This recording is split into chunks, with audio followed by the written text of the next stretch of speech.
Okay. Adrian, first of all, how are you feeling after the weekend? Because I know you were quite frustrated Yeah. at full time at the weekend. Yeah, very frustrated. Only because we sort of, I think there was six chances of scoring, getting held up over line three times, a double movement one time, Darnell McIntosh's no try. So there were six tries that we probably should have scored, which makes it a completely different outlook, in the end. But as frustrated I was, I guess, in hindsight, happy that we got the 2 points and gone up the ladder a bit, and just got to keep that momentum and confidence moving, keeping forward. And I guess that's the thing, isn't it? That the result, in many ways, was more important than the performance of the weekend. Yeah, for sure. But as a coach, you're always looking to improve the team with all the detail in attack and defence. And we've done a lot of really good stuff over the last month. Very physical against Wigan, and also we looked a bit flat here the other night. Probably because of the performance against Wigan. It's always hard to get up and get at those same levels, but I was just pleased that we managed our way through that game. There was a lot of difficult decisions that were against or during the match. So it was a hard game to sit there and watch when you sort of chased the game for most of it, but then when it counted most, we got the job done.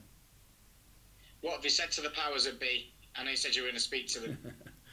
I want to keep that in house, really. I think they're aware of the situation as well. It's important that we all get on and we all understand where we're at with it all, and they've been quite good. So, yeah.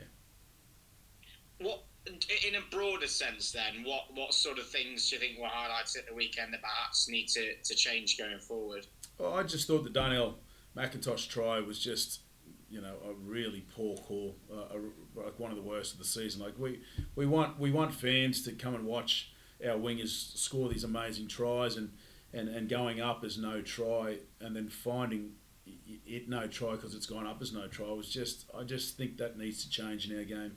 So I'm sure there'll be a lot of opinions on it moving forward, but that's what people want to see. And if it's a legal fair try, maybe don't go up with a live call or an opinion. Like, let's just allow the referee or the third eye to have a look and have an open opinion on that decision. You will be without Adrian and Pape as well for Friday. How big a blow is that? Yeah, Edwin Pape will be a massive blow. Been suspended for a week with a hip drop, we believe, but it's off the back of a couple of other warnings, so that's why it's a high end one for him. But yeah, we'll miss him, a lot. Once he's come back, we've certainly gone up to a level as a team, but he also probably needs a bit of a break too. He's been a bit reckless with some of his actions and stuff, so we've got to make sure that we get that right with him, and he'll be back against Saints in the following week. I think Aaron Penne as well failed his HIA after the game, so he'll be missing from the game too. Two big blows, but also looking at the weekend, you laid down a little bit of a gauntlet to the players last week. You said you kind of needed, this is the time they need to step up. But are you sensed since those conversations and since the weekend that you're seeing that hopefully momentum building now? No, and it's on a day-to-day basis. It's just not the 80 minutes on the weekend. It's not even it's here, but it's also what they do at home, away from here, and how they prepare their body, how they recover. So I've seen definitely a step up with that, with our standards in our recovery, in our training during the week, and then in the 80-minute performance. So I'm in a really happy place where we're at. I think we're in a good position, as in the sense of our work rate and our work ethic and our standards. So you can only go forward from there. So I'm looking forward to London this week. On London, speaking to lots of coaches in Super League on these press conferences, most weeks we get told, they're better than the points total suggests. Yeah, I totally agree. Totally agree with that. And they probably should have beaten Leeds 2 weeks ago.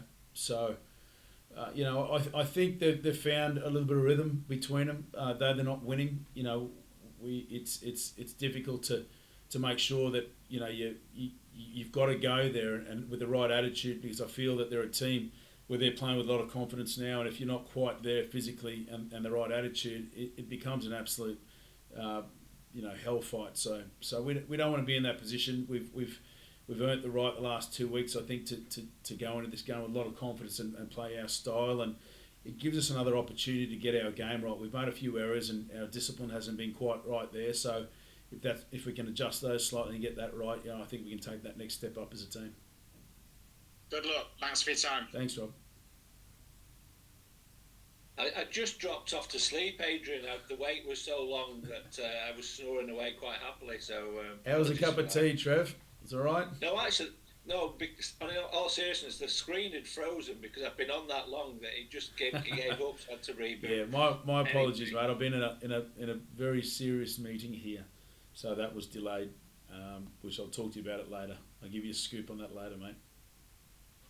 Yeah, you said that on Saturday when I was the only journo in the press conference, and that didn't materialise either. So I won't lose any more sleep over it. But, it's good to see you anyway. All right, Callum, you're next. Go on, Trev. Sorry, mate. With Edwin, does that mean that it's like a straight swap with Brad coming into the starting hooker? Yeah, probably. That's the way we're looking at the moment. Brad's got a bit of the flu at the moment today, so he's not 100% either. So Matty Davis also will come into the picture in that 17, and a decision will be made on that on Thursday. I think you said after Saturday that Josh was probably just a one-game absence. Yeah. Is that how you see it, or is there any more complications? Yeah, it looks that way. We'll get a better feel for him over the week, and again, a decision that'll be made at the last moment. I was just thinking about I know you don't comment on players leaving. I think Hull are putting out a statement about Ed Chamberlain going on loan later this afternoon. With players that are going and know they're going, regardless of whether it's at Lee or Wigan, wherever, how do you view it, Adrian? Is it, the mind's not quite on the job for the rest of the season, or they want to show that I want to leave on a high? How does it work like that? Yeah, it's a difficult one, Trev, but it's, these ones are probably better off with Chris Chester answering him. He's the one that's in charge of what moves forward with Ed for the rest of this year. So it's a difficult one for me to comment on, but I will comment on the other players that have been mentioned are leaving. It's a very professional setup that we have here, and the standards are high, and they give their absolute all every week in, week out, and that's why they're here in the first place, because they've got a great attitude and they're good people. So I've seen, like I said in that question previously, that the standards have certainly lifted in the last couple of weeks, especially with our rugby and our on-field performances. You've obviously brought Aaron Penny in a few weeks ago. I noticed that Luke Yates has gone from Huddersfield to Warrington early. I mean, have you got anybody coming in, Adrian, for the rest of the season? Is there anybody on the horizon that may have signed a long-term deal that you can get in soon, like Armstrong, for instance? No, not necessarily, Trev. There's no changes here at the moment. Things can always change and adjust on a weekly basis, so we're always one step ahead with that. It's really important that you have a presence of what the future looks like, and you've got to make sure that you've got the strongest team available, or what opportunities present itself with players that you sign or that are leaving. So it's always ongoing, and it's a tricky one. But I think the Warrington deal with Yates has been a good call for him. I think it'll make a massive difference there. But for us, it's just business as usual. And just on the selection for the weekend, is there anybody, Friday rather, anybody absent that we haven't talked about, or anybody coming back?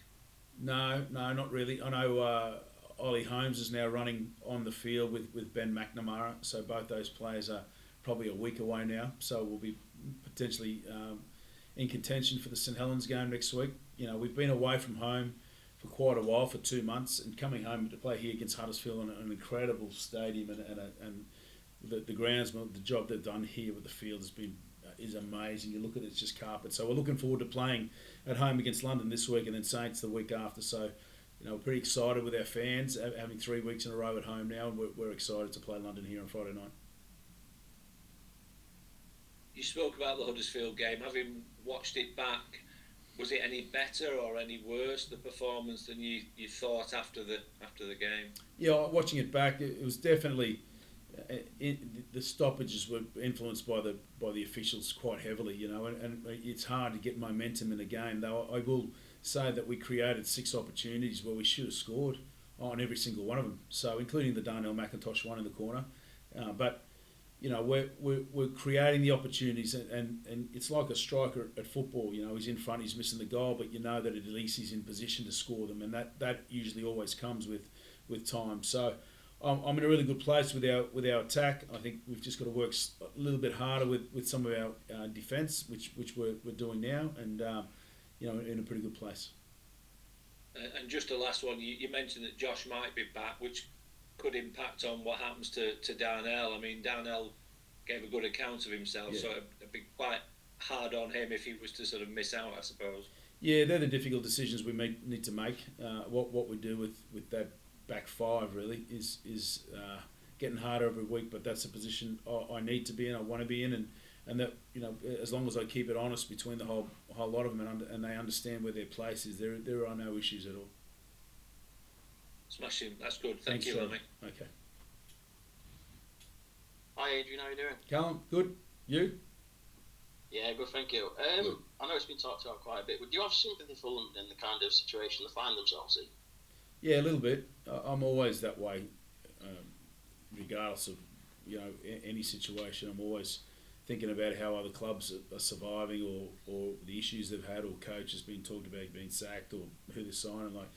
I think it's a really difficult place for them. When players are probably signing with other clubs before the end of the season for them too. So they're in a really tough place. But I can tell you that, you watching them play, you can see that they're connected as a group and they're trying their hardest at the moment, and they're been very unlucky at times not to win 2 or 3 more games than what they should have. So, it's a tough one, but someone needs to get relegated every year, and I'm sure they've got their head around that now, and they're full force ahead.